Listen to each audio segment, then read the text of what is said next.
laïcité se trouve dans la Déclaration des droits de l'homme et du citoyen de 1789. Il stipule dans son article 10 que nul ne doit être inquiété pour ses opinions, même religieuses.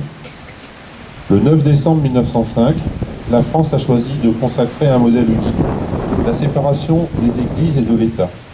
Cette loi, souvent résumée à tort, est d'abord avant tout une loi de libération et de protection. Ses fondements, je le rappelle, sont clairs. Article 1er, liberté de conscience. C'est le droit absolu de chacun à croire ou de ne pas croire, sans contrainte, sans jugement, de la part de l'État. La laïcité n'est donc pas une opinion, c'est une règle du jeu qui permet à toutes les opinions de coexister pacifiquement. Elle est le ciment qui fait de nous, au-delà de nos convictions personnelles, des citoyens égaux.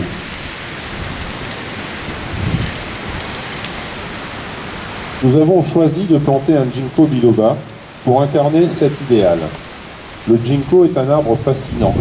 Il est l'une des plus anciennes espèces d'arbres sur Terre. Un véritable fossile vivant qui a traversé les airs. C'est le symbole même de la résilience et de la pérennité. Il a survécu à des cataclysmes comme la laïcité. Il est exposé au vent, aux saisons, aux controverses, mais il tient bon. La laïcité, elle aussi, doit résister aux tentatives de division et à l'obscurantisme. Sa longévité rappelle que la laïcité est un héritage historique précieux, mais qu'elle doit être cultivée et entretenue chaque jour pour porter ses fruits. Le ginkgo s'épanouit sous tous les climats. La laïcité est notre règle, la seule qui permette à des citoyens venus de tous horizons de retrouver et de former une seule et même communauté autour des valeurs de la République. Cet arbre sera enraciné ici, au cœur de notre espace public. Il sera donc un repère visible pour tous. Il nous rappellera que l'espace public n'appartient à aucune conviction particulière, mais à tous ceux qui acceptent de vivre sous le régime de la liberté et du respect mutuel. C'est dans nos écoles, dans l'égalité de traitement offerte par nos services publics et dans le dialogue constant avec toutes les composantes de notre village que nous faisons vivre cet esprit. L'arbre de la laïcité que nous plantons aujourd'hui symbolise notre engagement à continuer à cultiver ce jardin républicain. Nous devons l'arroser de tolérance, le nourrir de connaissances, notamment la connaissance des principes de la laïcité, et le protéger du fanatisme et de l'ignorance. Ce ginkgo est désormais le témoin silencieux de notre attachement indéfectible à la liberté de conscience et à la neutralité de la puissance publique. Ils grandissent et s'épanouissent à l'image de notre village, dans le respect de cette belle et fondamentale règle républicaine qui nous unit tous. Monsieur le maire, madame la ministre de l'Éducation nationale, mesdames et messieurs les élus, enseignants, collègues des DEN, délégués départementaux de l'éducation nationale que je représente, et chers élèves.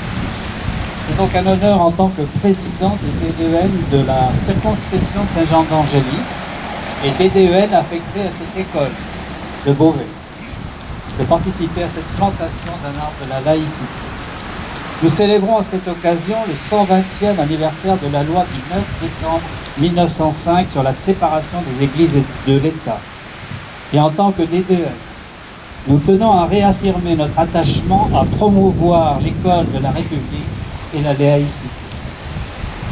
Aujourd'hui, il nous paraît encore plus nécessaire de faire partager aux jeunes générations, par-delà les différences, les valeurs donc de la République, en faire comprendre le sens, la nécessité de les vivre au quotidien et d'agir en conduisant des actions citoyennes.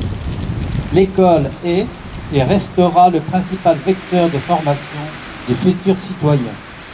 Notre République et son école publique, égalitaire et émancipatrice, se doivent d'être laïques. Car ce principe même de laïcité est la condition essentielle de l'accès de chacun, de l'enfant, à la liberté, à la responsabilité et à l'esprit critique. Ainsi, dans chaque école est affichée une charte de la laïcité que beaucoup ici connaissent et qui est un support d'apprentissage et de discussion sur lequel un travail est mené par les élèves afin de se construire citoyens pas à pas. Cet arbre que vous plantez grandira en même temps que l'exercice de votre citoyenneté. Et quand vous passerez devant chaque jour, vous vous rappellerez que chacun est libre de croire ou de ne pas croire, dans le respect des croyances de l'autre. Bonjour à tous, chers élèves, chers enseignants, monsieur le maire, messieurs et madame les élus, mesdames et messieurs les VDN et les habitants de Bourré-sur-Matin. Je suis très honorée et très émue d'être avec vous aujourd'hui pour la présentation de cet arbre de la laïcité. Dans l'école de la République, nous avons des valeurs très fortes.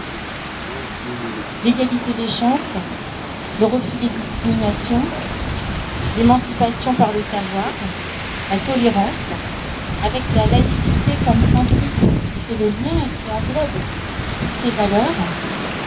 Et à l'école, nous apprenons à faire la différence entre ce que je crois, ce que je sais, ce que je pense. Et planter un arbre de la laïcité, c'est aussi un arbre de la vie.